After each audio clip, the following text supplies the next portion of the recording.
From the moment the homeowner first stepped into the stillness of his backyard that morning, something felt wrong, subtle, distant, but unmistakably off, like a quiet warning carried in the air. The fence line that had always stood as a clear boundary suddenly appeared disturbed, as if shifted by unseen hands.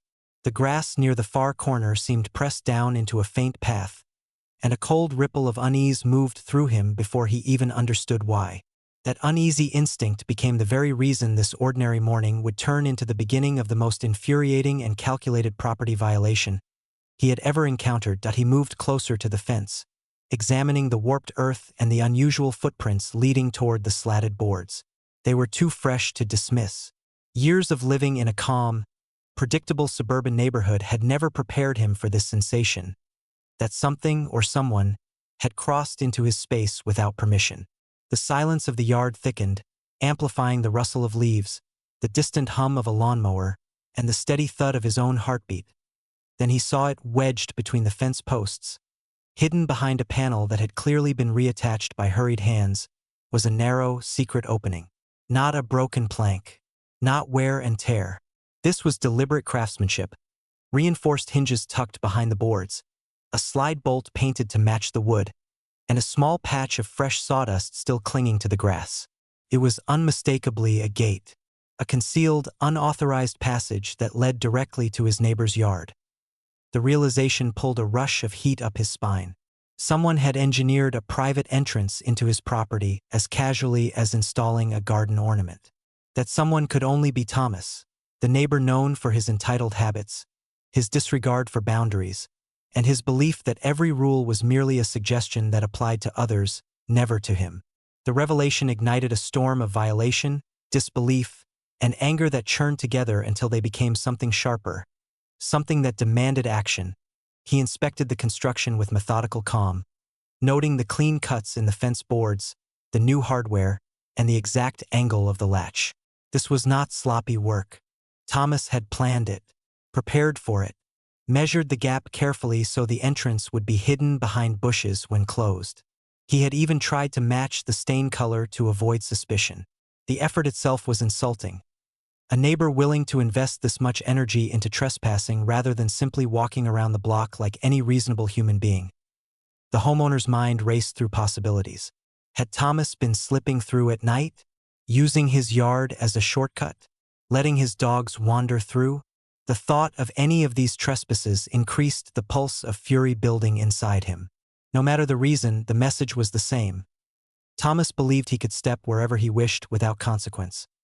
And that assumption was about to be shattered. He removed his phone and took meticulous photos, close angles of the hinges, wide shots of the altered fence line, timestamps, footprints, every detail necessary for ironclad evidence. Each shutter click echoed like a promise. With every image he captured, his resolve solidified into something unbreakable. He wouldn't approach Thomas. He wouldn't warn him. He would do this by the book, through legal channels that would guarantee maximum impact and minimum escape routes. The more he documented, the clearer the plan became. Property rights violations of this type were severe, and the law offered powerful remedies. Forced removal, fees, mandatory restoration, even penalties for repeated trespass. This wasn't going to be a simple complaint. It would be a full-force reclamation of his land and a public correction of Thomas's arrogance. But before any official report could be filed, he wanted to see how deeply this violation ran. He pressed gently against the disguised gate, and it swung inward with a sickening smoothness, revealing the neighbor's yard beyond. For a moment, the sight held him still.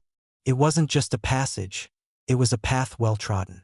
The dirt was compacted, leaves cleared. The route from Thomas's back door to this secret gate was unmistakably used.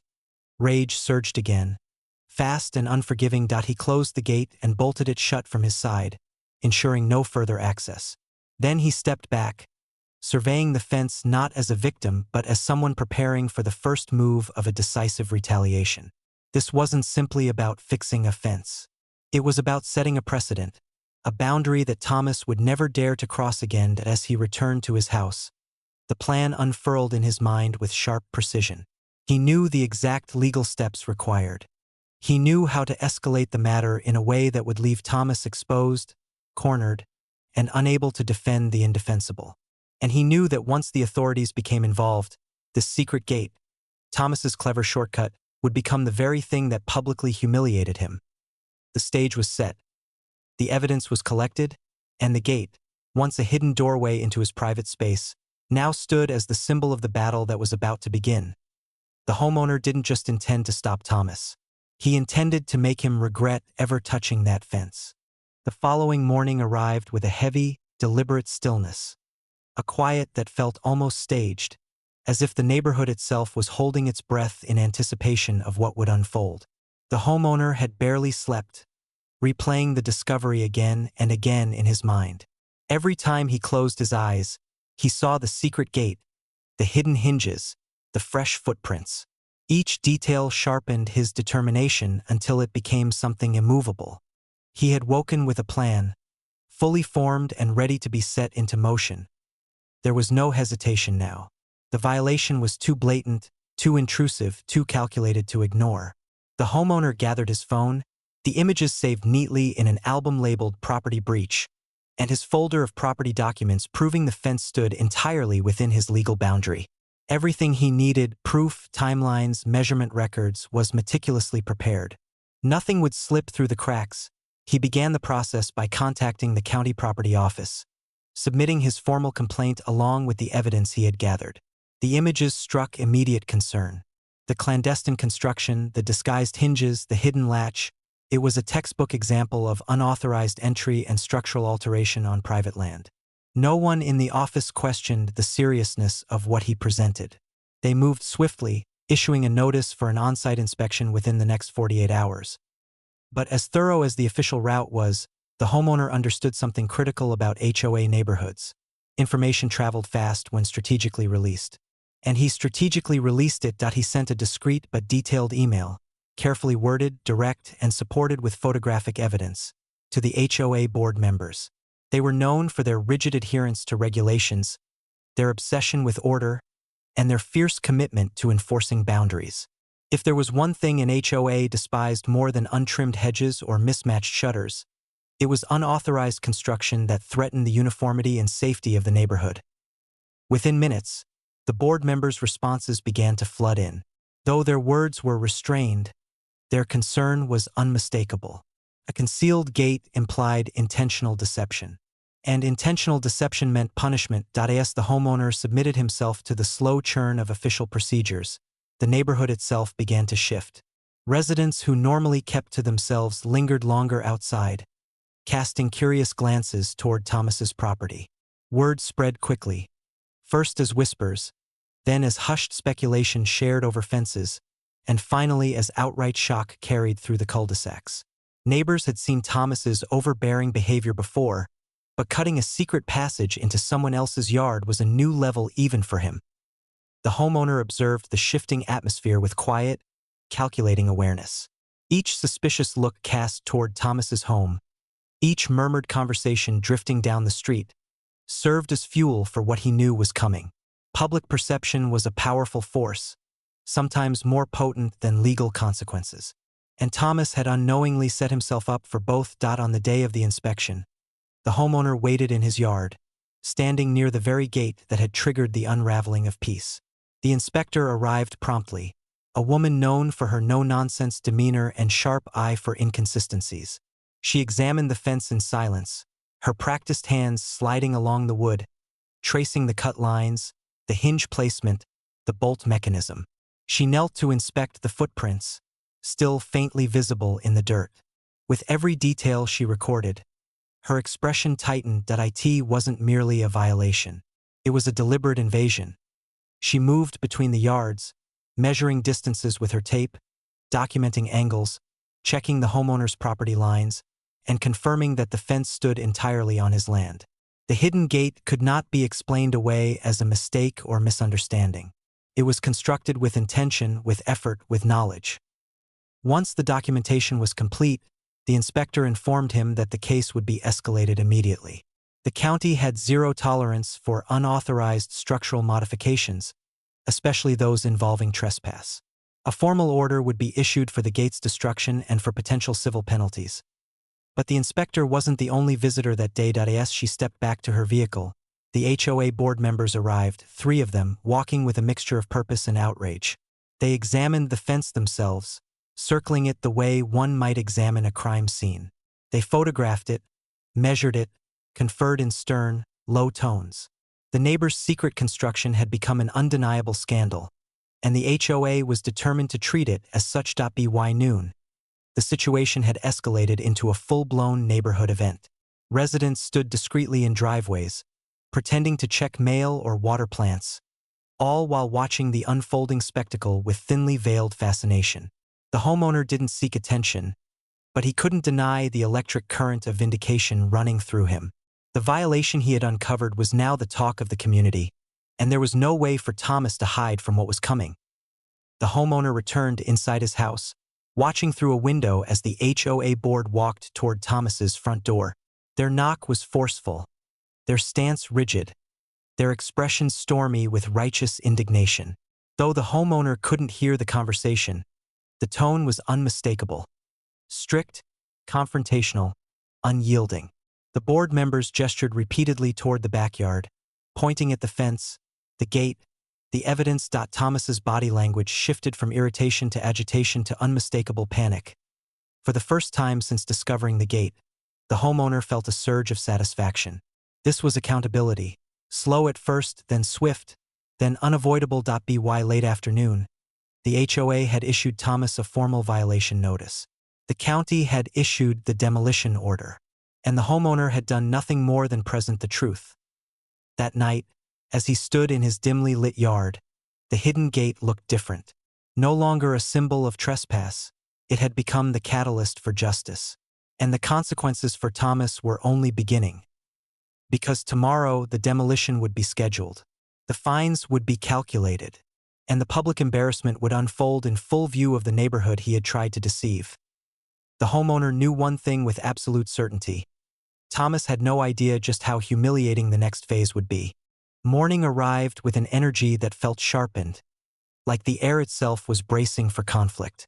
The sun cast long, golden lines across the yards as if highlighting the exact places where justice would soon land. The homeowner woke before dawn, fully aware that this day would mark the end of the quiet tension and the beginning of something much louder, much more public. By 7 o'clock, the neighborhood was already restless. Subtle movements behind curtains, open garage doors with residents standing accidentally outside, sprinklers left running far too early as cover for watching the scene unfold. News of Thomas's violation had spread through the cul-de-sacs like wildfire, and the community was hungry for resolution. The homeowner stepped onto his patio with measured calm. He surveyed the fence, the hidden gate still latched shut, its metal clips glinting in the light. Soon it would no longer exist. Soon, the structure that had symbolized deception and intrusion would be reduced to splintered wood and scattered bolts. And Thomas would be forced to watch every second. A sharp rumbling broke the morning quiet. 2 white county vehicles rolled onto the street, followed by a third larger, heavier, built for demolition. The sight alone sent ripples through the neighborhood. The machinery moved with deliberate purpose, like a convoy delivering the consequences directly to Thomas's doorstep. Officials stepped out first, wearing reflective vests and holding clipboards. Behind them came the HOA board, 3 individuals marching with stiff determination, the violation notice clutched in the president's hand. Their presence ensured that the demolition wouldn't simply be a punishment. It would be a spectacle. Thomas appeared last, forced outside by the stern arrival of officials. His expression was a mixture of disbelief, embarrassment, and rising anger. But anger had no place here anymore. The decisions had already been made, the paperwork stamped, the orders signed.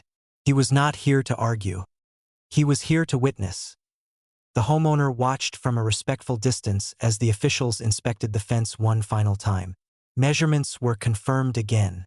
Property lines verified beyond any dispute. The structure was photographed, documented, and labeled. The hidden gate was no longer a secret. It was now evidence, fully recorded, indisputable, and ready to be erased. Once the final signature was given, the demolition crew moved with surgical precision. They approached the fence with their tools, the rhythmic hum of machinery beginning to swell in the air. The homeowner felt a pulse of adrenaline, not from revenge but from the satisfying closure of seeing justice enforced clearly, publicly, and without compromise. The first strike hit the gate with a crack that echoed through the street. It was a sharp, decisive sound, one that silenced every lawn mower, hushed every whisper, and froze every onlooker in place. The wood splintered, the hinges buckled, and the carefully concealed opening was exposed fully to the world. The next strike shattered what remained of Thomas's secret craftsmanship. The panel snapped backward, folding in on itself. The hidden latch popped free, landing in the grass like a discarded relic of deceit. The demolition crew continued, reducing the structure panel by panel with sweeping, deliberate force.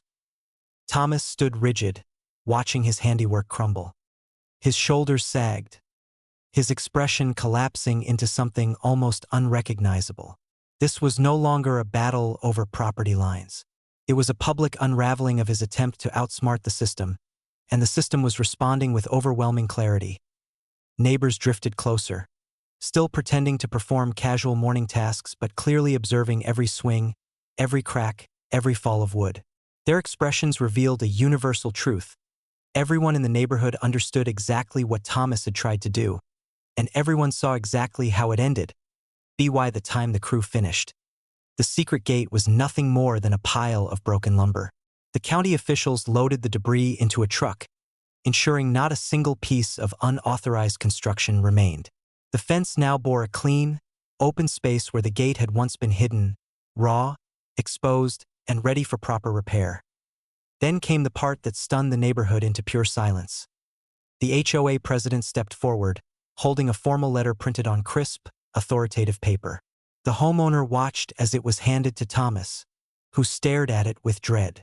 The document contained the fines, stacked, substantial, and unavoidable. Every unauthorized cut, every illegal hinge, every concealed modification, every instance of trespass. The total was staggering, and the HOA intended to collect every cent. The officials added their own consequences: mandatory removal fees, violation penalties, and the requirement that Thomas pay for the full professional restoration of the fence back to its original condition, at the homeowner's chosen contractor rates. Thomas had not only lost his secret passage, he had been financially crushed by it. When the officials and HOA board finally dispersed, the neighborhood dispersed with them, leaving the street in a strange, contemplative quiet. The spectacle had ended, but its impact remained heavy in the air. The homeowner approached the demolished area once the crowd faded. The broken gate pieces were gone, but the imprint of where they had been still lingered faintly, a reminder of the breach and the battle it sparked. Soon, a new fence panel would replace it, stronger than before, this time funded entirely by the man who had dared to violate the boundary. As he stood there, the homeowner felt a slow, satisfied calm settle over him. Not triumphant, not spiteful, simply resolved. He had defended his land, his privacy, and his peace. He had done so through evidence, through law, through patience, and the results had spoken louder than any confrontation ever could. Thomas retreated inside his house, now weighed down by the consequences of his own actions. The neighborhood had seen it all, and they would remember it. For the homeowner, he walked back inside his home with a renewed sense of security. The fence would be repaired, the peace would return, and the hidden gate, once a symbol of intrusion, was now a legend in the neighborhood, a cautionary tale whispered behind trimmed hedges and polished mailboxes. It was over. Justice had not only been delivered, it had been delivered publicly.